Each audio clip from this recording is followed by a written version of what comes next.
Hello everyone, in this video I will show you how to fix Samsung Galaxy A15 Bluetooth audio not working issue.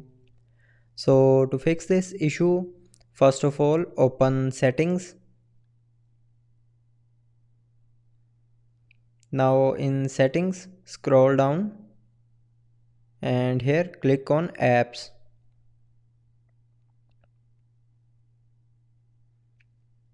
Now in apps click on this filter icon and then turn on show system apps and then scroll down and here click on Bluetooth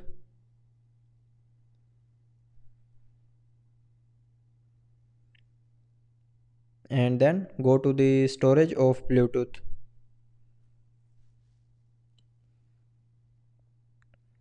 Now after opening storage, clear the app data and cache memory of Bluetooth app.